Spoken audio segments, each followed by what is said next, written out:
Hideaki Anno created his magnum opus, Neon Genesis Evangelion, in 1995. It's not just the best anime ever made, it's one of the best things ever shown on TV. But the anime, especially the ending, is considered too abstract and anticlimactic by many people.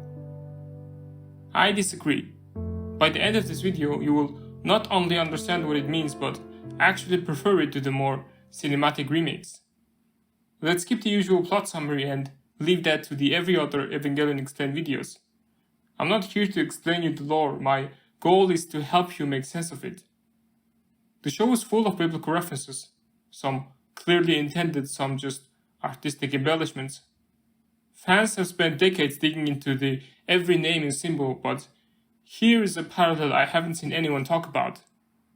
Where was thou when I laid the foundations of the earth? Is a line from the book of Job, chapter 38, verse 4. Here's the context.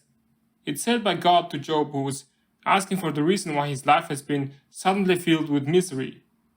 Instead of giving him the reason, God answers with this dismissive half question and half shut up. This is exactly how adults talk down to kids. Every question is answered with, because I said so. Every demand is followed up with, because I said so. That line, it echoes through Evangelion, especially through Shinji, who spends the entire show doing what he's told and never what he wants. And who is Shinji but a lost teenager, caught in the whirlpool of life, just barely keeping his head above water? Where he goes is purely determined by the unstoppable tides of his surroundings. He's expected to fight Godzilla and go to school the next day. Why does he do it? Because his father said so. Because Misato said so, and everyone around him said so. Shinji reminds me of sea turtles. The hatchlings are born on sand, and they crawl to the ocean. They don't know what's out there, they just move. Instinct tells them, go. That's Shinji. He doesn't want to get in the robot. He doesn't know why he has to. What drives him forward is not a grand dream of becoming the Hokage. It's the same pressure to grow up that we all experienced when we were at his age. We see his transformation from a frightened child to someone who's more confident and more secure through the episodes. One good example is episode 19. Episode 19, A Man's Battle, is one of the most important episodes, save the ending. Shinji runs away because of the aftermath of what happened to Evo 03, leaving just Asuka and Rei to guard humanity. And then, an angel attacks. He hides in the shelter as a normal citizen, waiting for others to do his job for him. His self-hating brooding session is interrupted when the severed head of Eva 02 crashes into the shelter. On the way to another safe house, he ran into Kaji, a grown man just watering his melons in the middle of a cataclysmic battle. They have a short conversation about the absurdity of Kaji's actions. Their chat is cut short by Eva 00, piloted by Ainami Rei with its one hand lost, emerging from the ground. She charges into the enemy with an N2 mine as a last-ditch self-sacrificial attack and fails. Kaji says, only in Evangelion, only Shinji can defeat the enemy.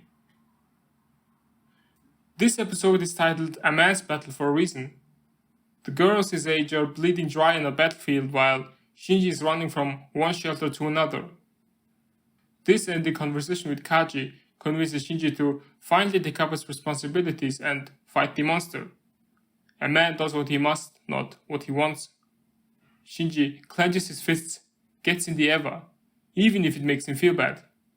And in the next episode, he is fused completely in the Eva. Like a hard-working father who vanishes into his work, he becomes the Eva and the Eva becomes him. Let me explain why this lens matters. We have different ideas of ourselves at different settings and show different colors of ourselves to different people.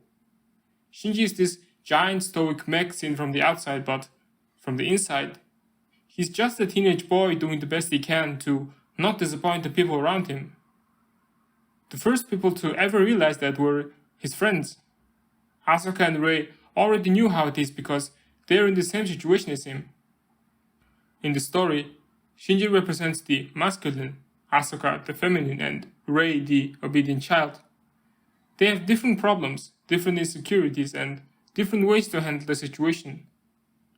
This is mildly interesting, but it's a Shinji video, so I'll not talk about them outside of how they affect him. In this light, the human instrumentality project is anything but confusing. It is to dissolve the wall, letting complete understanding between people, allowing boundless connection and compassion.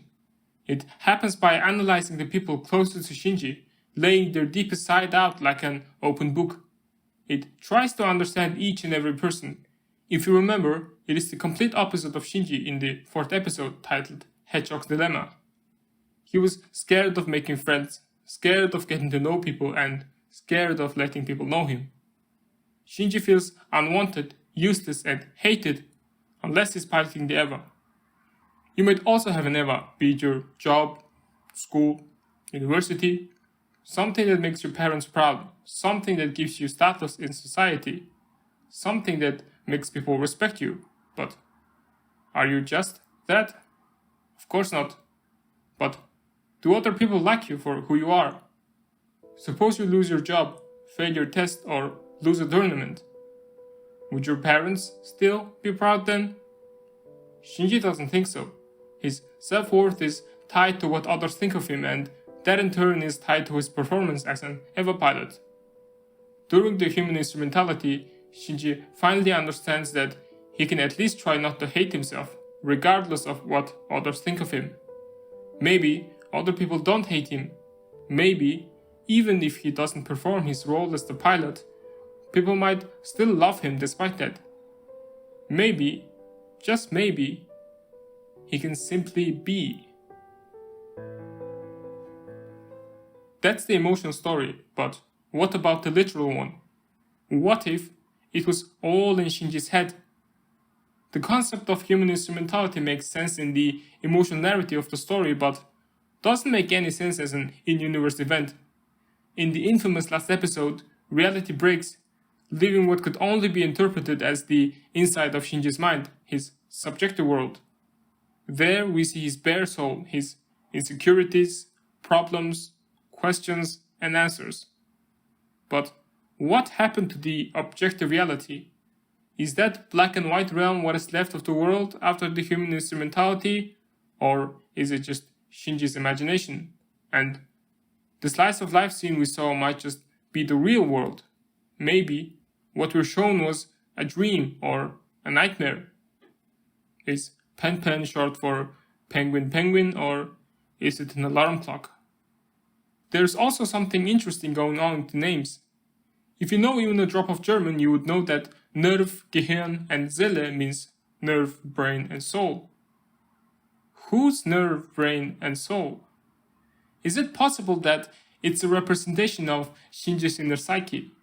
Nerves control the muscles, the soul desires for things, and the brain figures out how to achieve that. Hold that thought. Why are they named angels? Wouldn't you think kaijus, giants, or demons would be more apt? Angels. And there are the Evas. Evas are made out of Adam, like Eve was made from Adam's rib in the Bible. That's not a mystery. But here's where it gets really interesting. Sometimes characters call them Evangelion. The show's name is Neon Genesis Evangelion. My rudimentary knowledge of Greek tells me that it means new beginning, good news.